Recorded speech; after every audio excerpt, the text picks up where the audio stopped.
ናሽነቴን መቼ ንቀሃል ስትፈልግ ለካስ ከኔ ጋር አለ ጉዳይ ውስጤን መርመረ ልቤን ፈታይ ታላላ ያሰይ ጸሎትሽ ሰመረ ሀሰይ ጸሎትሽ ሰመረ ንቅዱስ ገብርኤል ስለነጊሮ የመረ ሀሰይ ጸሎትሽ ሰመረ ሀሰይ ጸሎትሽ ሰመረ። ሰላም ሰላም ኩራ ተኸታተልቲ ዩቲዩብ ቻናል አሉ ጓል ትግራይ ከመይ ኢኹም ከመይ ከናብ ሰዓት እንዲኻዝን በፂሕኩም ኣሚን ናብ ሰዓት እንዲኻዚ ዘብፅሐና እግዚአብሔር ኣምላክ ክብርን ምስጋናን ኣምልኾን ውዳሴን ይኹን ነው። ከምኡ ድማ እንከዓብፅሐኩም ላብ ሳልሰይቲ ሰንበት ጾም 40 መክረብ እንከዓብፅሐኩም መብፅሕና እግዚአብሔር ኣምላክ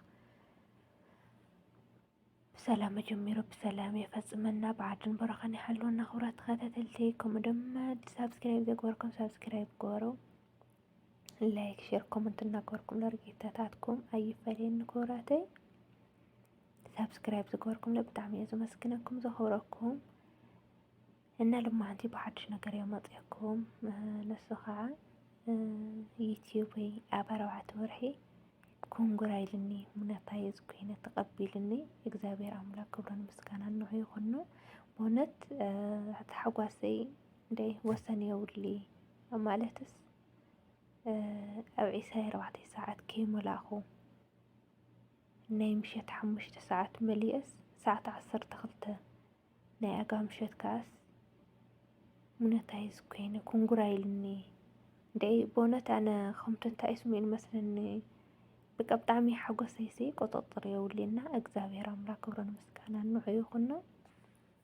እና ኩራት ኣሕዋተይ ከመይ ሓፍቲ ክንጀመርቲ ዘለኽን ኣጀኽን ኣጀና ኩራት ኣሕዋተይ ብሓደ ኢድን ጓንትን ኮንካ ዘይሕለፍ ነገር ወይ ዘይሽገር ነገር የለይ። ተስፋ ኣይንቑረፅ ሓቢርና ክንዓቢና ብዝበለፀ ኣብ ዓድና ኣቲና መዘናግዒ ድዩ ጠቓሚ ቪድዮ ድዩ ንብሎ ሰሪሕና እግዚአብሔር ኣምላክ ኣብ ዝዓበየ ደረጃ የብፅሐናና። ከም እንደገና ኩራት ኣሕዋተይ ማለት ከይመስገኑ ክኸን ከይሓልፍ ደቅነይ ኣሕዋተይ ኣዕርኽተይ ማለት እዩ ብጣዕሚ እየ ዘመስግነክን 4 ወርሒ ሙሉእ ምሳይ ኮይንከን ኣጀኺ ጉብዚ ጠንኪሬ ቀሪብኪ እናበልክን ኣብ ጎነይ ኮንክን በእውነት በተለይ ኣብ ደቅነይ ማለት እዩ ተስፋ ኣብ ዝቆረፅ ኩሉ ኣብ መጀመርያ ኻ ሓቀይ ሰብስክራይብ ገለ ይወስደካ ወይ ሰዓት ገለ ይቐንሰካ ኣይቸለታኻ ክገብሮ እየ ገለ ኢለ በቃ ዕሽሽ የልብሎ ነይረና ኣሕዋተይ ኣዕርኽተይ ደቅነይ እውን ደቅነይ ልቢ ዝበለፀ ደቅነይ ካባይ ይለዓቐብ ቢለና ኣለየን እጀኺ ጎብዚ እናበላ ኣዕርኽተይ እውን ኣብ ጎኒ ኮይንከን ቪድዮታት እናኻፈትክን ኣብ ሰዓት ኣብዚ ደረጃ እዚ ንኽበፅሕ ሓጊዝክናኒ ኸን እግዚአብሔር ኣምላኽ የኽብረለይ ኸለይ ሞልክ ኸን ነይረ ግን ካብ እግዚአብሔር ዓስኽንስ ካብ እግዚአብሔር ረኸቦ ኣጀኽን እውን ዘን ኣሕዋተይ ማዕረ ኣጀና ኩላትና ማዕረ ኢድን ጓንትን ኮይና ዘይሕለፍ ዘይሽገር የለይ እና ብጣዕሚ እዩ ደስ ኢልኒ ኣጀኽን ለይ ኣጀና በቃ ኣብ ዩቲዩብ ተስፋ ምቑራፅ የለይ ተስፋ ከይትቆርፃ ኣይዘኸን ኩራት ኣሕዋተይ ክብለክን ይደልና ሓጎሰይ በእውነት ሓጎሰይ ወሰን የውሊ ኣብ ምግላፅ ብዙሕ እንትን ይኹንኪ እና እግዚአብሔር ኣምላክ ክብርን ምስጋና ንዑ ይኹን። ብጣዕሚ እንደይ ኣብ 4 ወርሕሲ እንደይ ብጣዕሚ ሰብስክራይብ ዩቲዩብ ኣብ ዩቲዩብስ በቃ ሰብስክራይብ ለሽሕ ሰብስክራይብ ለኽትመልእ ብጣዕሚ የቀልል በእውነት ብጣዕሚ ይቀልል ሰብስክራይብ ኣብ ሰሙን ለኽትመልኣ ትኽእል ኢኻ 1000 ሰብስክራይብ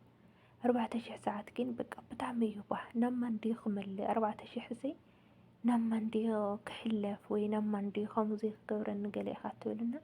እግዚአብሔር ኣምላክ ክብርን ምስጋናን ይኹን። ደቅነይ ኣሕዋተይ ኣዕርኽተይ ኣብ ጎኒ ኮንክን ኣጀኺ ጎብዚ እናበልኽን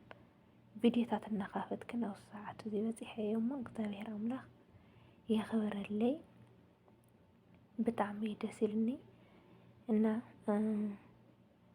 እግዚአብሔር ኣምላኽ መዝሙር እኳ ክንደየናይ ብዙሕ እንትን ይኹንኪና ለእግዚአብሔር ኣምላኽ ከየመስገንክዎ ከይሓልፍ